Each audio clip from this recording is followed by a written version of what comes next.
నమస్తే welcome to four sites entertainment. Parijata Parvam cinema comedy drama entertainer చిత్రంగా రూపుదిద్దుకుంది. April 19న ఈ cinema ప్రేక్షకుల ముందుకు రాబోతుంది. ఈ సందర్భంగా చిత్ర యూనిట్ విశాఖలో సందడి చేసింది. సునీల్, శ్రద్ధాదాస్, చైతన్యరావు మదాది, వైవా హర్ష, శ్రీకాంత్ అయ్యంగార్ ప్రధాన పాత్రలు పోషించగా సంతోష్ కంభంపాటి దర్శకత్వం వహించారు. నిర్మాతలు మహిధర్ రెడ్డి, దేవేష్ కలిసి నిర్మించారు.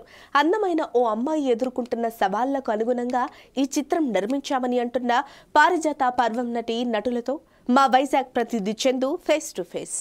ఏప్రిల్ 19వ తారీఖున ప్రపంచవ్యాప్తంగా కూడా రిలీజ్ కానున్నటువంటి పారిజాత పర్వం చిత్రానికి సంబంధించినటువంటి యూనిట్ అంతా కూడా విశాఖలో ఈరోజు అయితే పర్యటించడం జరిగింది. అలాగే చిత్రానికి సంబంధించినటువంటి మరిన్ని అంశాలను వారిని అడిగి తెలుసుకునే ప్రయత్నం చేద్దాం. మేడం గారు నమస్తే. చిత్రం ఎలా ఉండబోతుంది? ఫుల్ కామెడీ మూవీ, ఇది ఫుల్ ఎంటర్టైనింగ్ గా ఉంది all throughout, beginning till the end. And I think ప్రతి character is very very interesting. నా క్యారెక్టర్ కూడా చాలా ఇంట్రెస్టింగ్. ఒక చిన్న సర్ప్రైజ్ ఉంది, అది మీకు తెలుస్తుంది 19th ఏప్రిల్కి. గతంలో మీరు యాక్ట్ చేసిన మూవీస్ కంటే ఈ మూవీస్లో ఏదైనా different character? Yes, for that only. And నేను చాలా థ్యాంక్ఫుల్గా ఉన్నాను టు ద డైరెక్టర్, బికాజ్ ఎంత ఇంపార్టెంట్ క్యారెక్టర్లో he chose me. I felt like as if director నాకు ఫాలో చేశారు, because you know na prati emotion I could express in this movie, so I'm very thankful for that. ఇప్పటివరకు మీరు నటించిన చిత్రాల్లో మీకు బాగా ఇష్టమైన చిత్రం? I think Arya too, everybody loves me from that movie, so I think ade చిత్రం ఎలా ఉండబోతుంది? యువతకి ఎటువంటి సందేశాలు అందించబోతుంది? అదేండి, సందేశాలు ఏమి ఉండవు కానీ ఫుల్ ఎంటర్టైన్మెంట్ అయితే ఉంటుందండి. ఎందుకంటే మనం సందేశాలు బయట బోల్డ్ మంది ఇస్తున్నారు, వాళ్ళ నుంచి తప్పించుకోవడానికి సినిమాకి వచ్చి మళ్ళీ అక్కడ కూడా సందేశాలు ఇస్తే ఇంకెందుకు. సో ప్యూర్ ఎంటర్టైన్మెంట్, మంచి హాట్ సమ్మర్లో కూల్ కామెడీ ఫిల్మ్.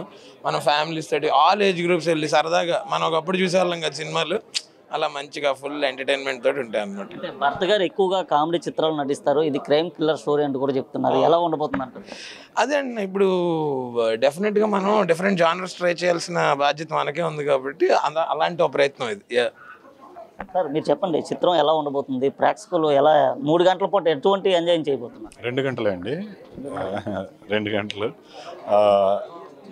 అదే అండి, ఇప్పుడు మీరు చూస్తూ రీసెంట్ టైమ్స్లో చూస్తే కామెడీ కదా, ఎంటర్టైనింగ్ ఫిల్మ్స్ సినిమాలో ఎంటర్టైన్ చేయగలిగితే జనాలు చూస్తున్నారు, ఎంజాయ్ చేస్తున్నారు.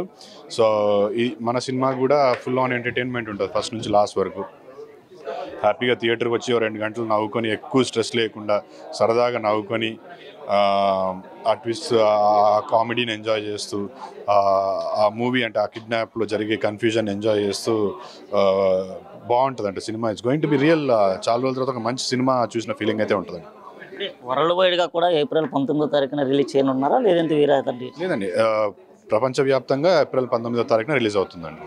సార్ మీరు చెప్పండి, విశాఖపట్నం చెందినటువంటి మీరు ఎలా ఉండబోతుంది అనుకుంటున్నారు సినిమా? అసలు ఇప్పటి వరకు మీరు ఎన్ని చిత్రాలు నటించారు? ఈ చిత్రం ఎలా ఉండబోతుంది? డిఫరెంట్ క్యారెక్టర్ ఏమని మీరు యాక్ట్ కాదు సార్, నేను డైరెక్టర్ సినిమాకి. ఇది నా సెకండ్ ఫిలిం అండి. First film boyfriend for hire అని చేశాను, అది ఆహాలో స్ట్రీమ్ అవుతుంది ఆల్రెడీ. ఈ సెకండ్ ఫిలిం అనమాట.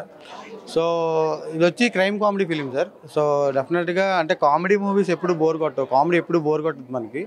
అందులో కన్ఫ్యూజ్డ్ డ్రామా, కిడ్నాప్ డ్రామా అనేది ఈ మధ్యకాలంలో రాలేదు సార్. సో అది ఇంట్రెస్టింగ్ పాయింట్ అని మేము అనుకుంటున్నాం సార్.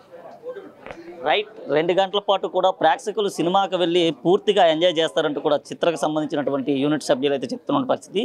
ఏప్రిల్ 19వ తేదీన ప్రపంచవ్యాప్తంగా రిలీజ్ అవుతున్నటువంటి సినిమాని ప్రజలంతా కూడా ఆదరించాలంటూ కూడా చెప్తున్న పరిస్థితి.